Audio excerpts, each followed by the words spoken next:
இப்போ ஒரு ரசம் பண்ண போறேன். பருப்பு இல்லாதக்கு அரைச்சி விட்ட தக்காளி ரசம். Okay okay. அது பண்றதுக்கு நேரம் பருப்பு வைக்கலைன்னா இந்த மாதிரி பண்ணிக்கலாம். அதுக்கு வந்து தக்காளி நக்கி வச்சுக்கோங்க. வந்து கொஞ்சம் துவரம் பருப்பு, ஒரு டீஸ்பூன் கொத்தமல்லி அரிசி, 2 வரமிளகாய், உங்களுக்கு காரம் எப்படி வேணும் அப்படி வச்சுக்கோங்க. ஒரு 5-10 மிளகு, அதே மாதிரி சின்ன 1/4 டீஸ்பூன் ஜீரா. ஓகே. 2 மிளகாய் விட்டு நான் நேக்கத்திரமான சின்ன பெருங்காயக்கட்டை. Okay okay. அதுக்கு புளியை ஒரு எலும்பிச்சம்பழத்தோളം புளியை அல்ல ஒரு நெல்லிக்காய், சின்ன நெல்லிக்காய் ஆட்டமா புளியை கரைச்சி வச்சுக்கோங்க. இதை கரைச்சி வச்சிருக்கேன். ஓகே, புளியும் ரெடி. ஆமாம். இப்போ கேஸை மூட்டியிருக்கேன். நான் தேங்காய் எண்ணெய்க்கும் யூஸ் பண்ணுறேன். அது விட்டுருக்கேன். இப்போ அதெல்லாம் வறுக்க போகிறேன். இதெல்லாம் வறுக்க போகிறேன்.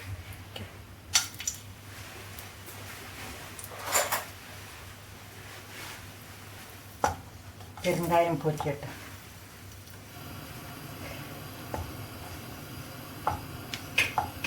இது எல்லாத்தையும் நீங்கள் ஒன்றிச்சே போட்டுக்கலாம். கொஞ்சமாக இருக்கிறதுனால 2 மெந்தியம் எண்ணிட்டு 4 இது வச்சுருந்தா ஒரு மெந்தியத்தை வச்சுருக்கேன். அத்தனை தான் வச்சுருக்கேன். ஓகே. இது எல்லாத்தையும் போட்டுட்டு வறுத்துவிடும். அது வேகம் வரப்பட்டுவிடும். எல்லாத்தையும் ஒன்றிச்சே போட்டுக்கலாம். உங்களுக்கு மறந்து விடும். ஓகே. 2 கருவேப்பிலையும் போட்டுவோங்க. கருவேப்பிலை நாட்டு எல்லாத்துக்கும் அரைச்சி போடுற பழக்கம். என்னன்னு ஜீரண சக்தியும் தூக்கி வைக்காது. அது உடம்புக்கு ரொம்ப நல்லது. உடம்புக்கு நல்லா அதை தலைமுடி கறக்காது, வெளுக்காது சொல்லுவா. இப்போ வறந்தாச்சு. செவக்க வறுத்துவோங்க. அது பொடிக்கணும். இல்லை, இதை பொடிக்கணும்.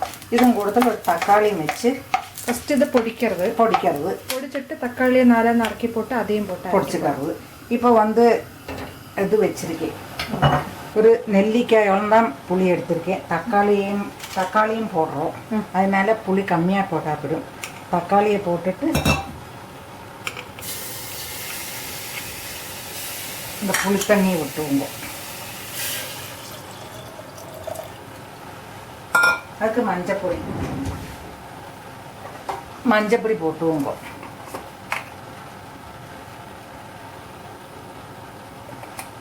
அது நல்லா திளைச்சி வேகட்டும். ஓகே. வேகத்துக்குள்ளே நீங்கள் அதை பொடிச்சு ஒரு தக்காளியும் போட்டு அரைச்சி அதை ரெடியாக வச்சுவோங்க. அது நல்லா ஆறட்டும். ஆறினதுக்கு அப்புறம் அதை ஃபஸ்ட்டு மிக்சியில் அது மாத்திரமா பொடிப்போம். ஆமாம். பொடிச்சதுக்கு அப்புறம் தக்காளியும் அதில் போட்டு ஒன்று அரைச்சா போயிடும். இதுக்கு நீங்கள் உப்பு, இந்த ரசத்துக்கு நீங்கள் எத்தனை வைக்கிறோ அது மாதிரி பார்த்து உப்பு போட்டுவோங்க. உப்பும் போடலாம். அதுக்கு ஒரு கஷ்டம் வெல்லம்,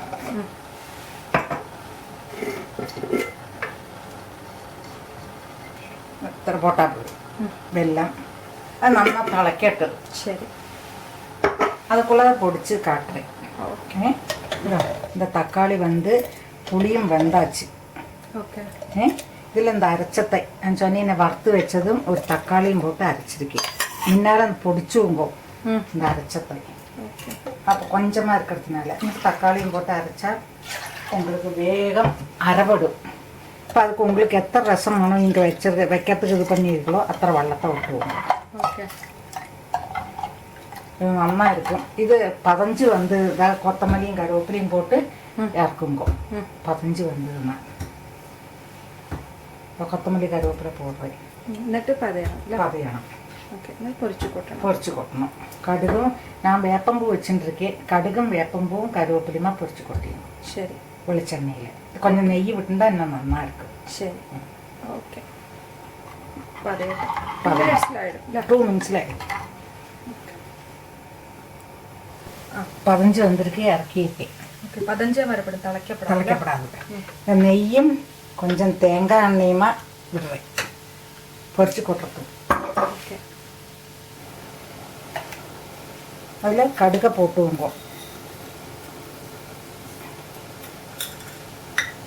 கடுகு வச்சு அது அடித்து கருவேப்பிலையும் போட்டு இந்த வேப்பம்பூ இருக்குது நான் உணக்கி வச்சுருக்கேன். வேப்பம்பூ இல்லைன்னா கடுகு மாத்திரம் போடும். இது அந்த வேப்பம்பு இப்படி இருக்கும் உனக்கி வச்சுருக்கேன். அதை கடுகு வடிக்கிறதுக்காக போட்டுவோம்போ ஓகே ரெண்டும் செவந்து போயிடும்.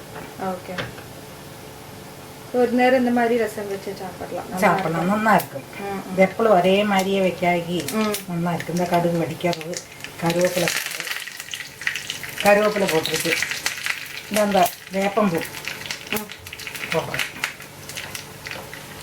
அந்த கடுகு வடிக்கிறதும் வேப்பம்பூ சவக்கிறதும் சரியாகவே இருக்கும். வேப்பம்பூ உடம்புக்கு ரொம்ப நல்லது. காலத்தில் வேப்பம்பூவை பறிச்சு வச்சு ஜஸ்ட் வெயிலையோ நிழல்லையோ உணக்கி அப்படியே எடுத்து வச்சு மாத்திரம் எடுத்து. ஆனால் எல்லாருக்கும் அந்த வேப்பம்பூ எல்லாத்துலேயும் போட்டு கொடுத்தால் வயத்தில் ரொம்ப பொரிச்சு கொடுக்கலாம். ஆமாம், அதில்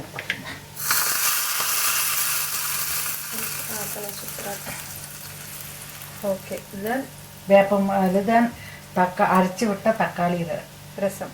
பருப்பு போடாது.